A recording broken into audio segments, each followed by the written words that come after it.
Welcome to NES Tips again, freaks! We're going to hit the sequel to Castlevania, and that's Simon's Quest. This one is more of an adventure than the first, so expect nothing less than exploration. Here we go! A good way to start the game off is by purchasing the first item you come to.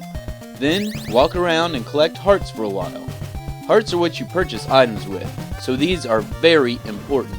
If you walk to the right until you reach the bridge, you can turn around and make it to the town by nightfall. What's significant about the town in nightfall, you might ask? Well, while in town at night, there are no people outside, but there are zombies to take care of.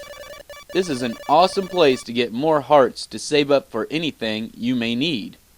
As a matter of fact, you can find certain spots where you can walk back and forth to make the same zombies reappear over and over again. Hang around long enough and you're sure to level up as well. You can find places like this in any town, so keep on your toes if you have to wait around inside one at night. Alright, enough of starting off. Let's get to some tips. If you see a church and you're low on energy, pay it a visit. You'll get your life meter filled at no cost. If you see this guy, talk to him. He always wants to trade your crystal to give you the next upgraded crystal. So you'll go from white to blue to red. These are very important in the game and will open up new paths for you to explore. Nearly every time you use one, you'll have to duck to have the crystal work while it's equipped. Some of the townspeople might have some clues for you.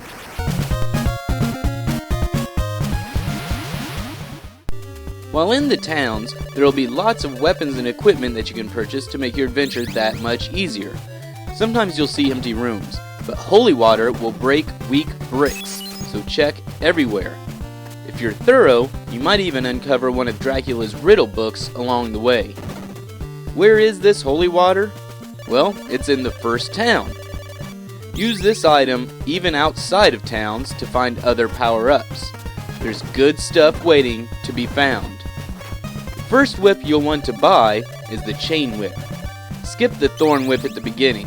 It's not much of an upgrade. The final whip you'll purchase is actually a morning star. You'll need this to allow a hermit to upgrade you to the very fatal flame whip. What do you expect? It burns away evil. At bridges on the outside worlds, keep moving and jump whipping to prevent the fishmen from getting out of control. When you run into platforms moving up and down, jump off of them when they are moving upwards to give yourself an extra boost. If you need a shorter jump, leap when the block is moving downwards. You'll also hear something about a graveyard and garlic.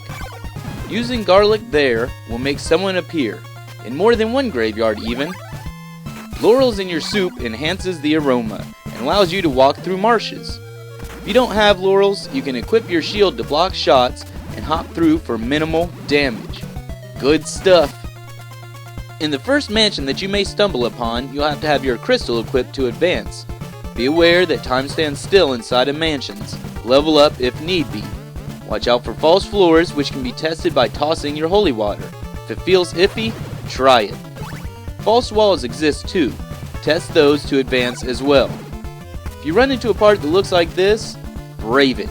On the other side is a guy waiting to unload some free laurels. If you found the silk bag earlier in the game, he'll max your supply out at 8. The point of each mansion is to find a body part of Dracula. When you get the rib, it allows you to equip the shield that was talked about earlier in the marshes. It's nice because it blocks shots from enemies when not whipping. You'll also find Dracula's heart, which, when shown to the ferryman, breaks the curse of the river. He'll take you to another section of the game that houses another mansion for you to dominate. There are more towns also, and it eventually leads to a dead end. Though, there is a free weapon that you can get at that dead end. Dracula's eyeball will allow you to see the riddle books while equipped before breaking blocks even. And possession, or should I say possession, of his nail is pretty useful. While equipped, you can break blocks with your whip. If you're tired of holy water, use this. Dracula's ring is the final piece that allows you to enter the last mansion. To get these items though, you need an oak stake, which can be purchased in each mansion, for 50 hearts. It's a one-time use thing though, so be careful where you use it. Sometimes this guy can be hard to find though, so keep your eyelids in the up position. There are a couple of bosses in the game as well. Of course there's the Grim Reaper. Remember burning him away with the firebomb in the first game? This time burn him away with the Sacred Flame, assuming you have the hearts for it. Vampira heads one of the mansions as well. This boss can be easily defeated by equipping your shield and waiting for the proper moment to strike. You may have to be patient, but the head will start moving.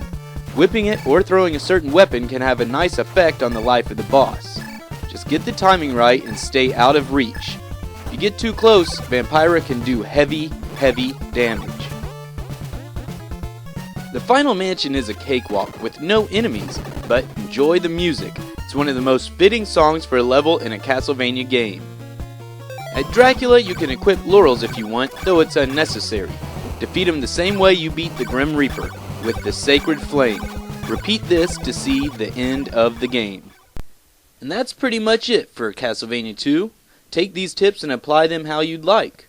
There's also 3 different endings to the game depending on how much game time you've spent on your quest. Skip items if you need to, you don't need all of them. And remember, when talking to townspeople, read between the lines.